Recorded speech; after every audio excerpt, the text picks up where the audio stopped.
That first cup of coffee in the morning. For so many of us, it's not just a drink. It's a ritual. It's the one thing we count on to get us moving, to give us that burst of energy. But what if I told you that energy isn't what you think it is? What if it's more like a loan your body has to pay back later?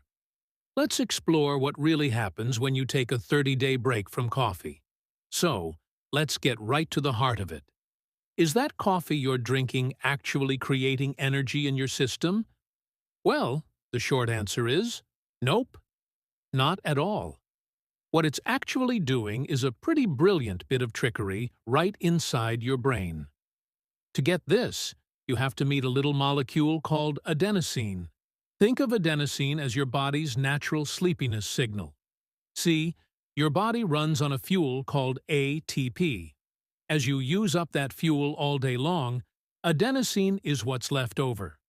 The more adenosine that builds up in your brain, the more your brain gets the message, hey, it's time to wind down and get some rest. It's a totally natural and really important process.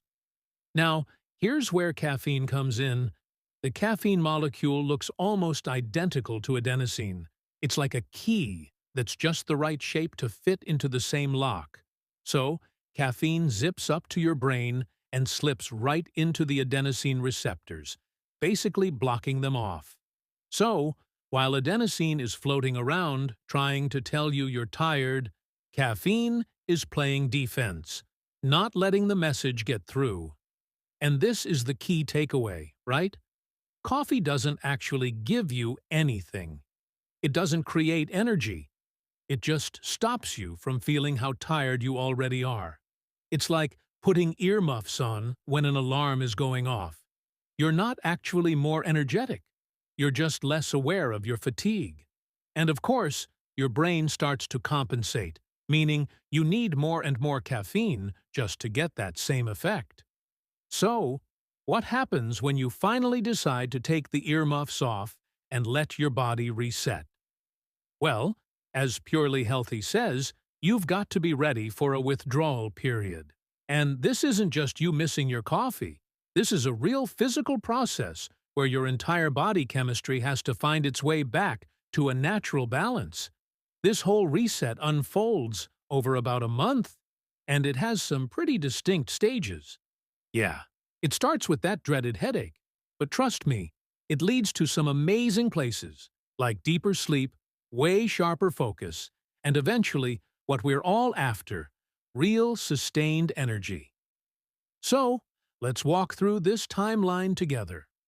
Okay, days 1 and 2. This is where you'll probably meet the famous withdrawal headache. You see, caffeine gives you a little bump in dopamine, that feel-good chemical. When you suddenly take the caffeine away, your dopamine levels dip pretty quickly. And that sudden shift is exactly what triggers that pounding in your head. Then, for the next few days, as your dopamine system is trying to figure out what's going on, you might feel, well, pretty irritable. You might also get some really intense cravings for things like sugar or junk food. That's just your brain looking for a quick and easy replacement for that feel-good sensation it got used to from coffee. But then, right around the end of the first week, something incredible starts to happen. Your sleep gets so much better. With those adenosine receptors finally clear, and your stress hormones starting to chill out, your body can sink into that deep restorative REM sleep. This is the first really big reward, and it feels amazing. Heading into week 2, you'll probably notice your mood starting to level out. You're off that roller coaster of caffeine highs and the crashes that follow. Your dopamine receptors are actually becoming more sensitive again, learning to work properly without that artificial boost. Things just start to feel more stable. Now, this is a really important point. Caffeine makes you feel alert, sure, but that is not the same thing as having better brain function. Around the second mark, what you start to experience is the return of real, genuine focus. It's a kind of mental clarity that doesn't depend on a stimulant to get there. By the time you hit week 3, you've reached a huge milestone. Your brain's chemistry is getting back to its normal baseline. That intense physical, I need coffee to function feeling, it's pretty much gone. The physical part of the addiction has been broken. And that brings us to the final phase, from day 22 on. This is where all the hard work from the last 3 weeks really starts to pay off. And the benefits just keep building on each other. And here's the big prize. You have so much more energy. And I'm talking real stable all-day energy. And why is that? It's simple, really. For weeks now, you've been getting truly high-quality restorative sleep. That means your body can finally get back to doing its job, making plenty of ATP, that real cellular fuel. This isn't just about not feeling tired. It's about having the power to actually live your life better. So, if you're thinking about trying this, here's a way to do it that's a little gentler. Maybe don't go cold turkey. You could start by swapping your coffee for green tea. It has less caffeine. From there, you can slowly work in more herbal teas. And all the while, you can focus on building up your body's own energy sources. And you can build a whole toolkit for this. Make sure you're getting electrolytes like potassium and magnesium. Think about vitamin B1.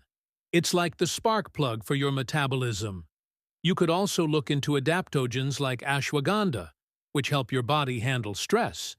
And, never forget the simple, powerful stuff. Getting some movement and a little bit of sunshine every day. Ultimately, we can talk about the science all day, but it's a personal experiment. It really comes down to what Purely Healthy says. You'll never truly know how good your body is designed to feel unless you actually give it a chance to show you. So, maybe the way to think about this isn't about giving something up. It's about what you stand to gain. It's trading that jittery, borrowed alertness for something way more powerful. Your own body's deep, steady, and sustainable energy. The real question is, what could your body do with that?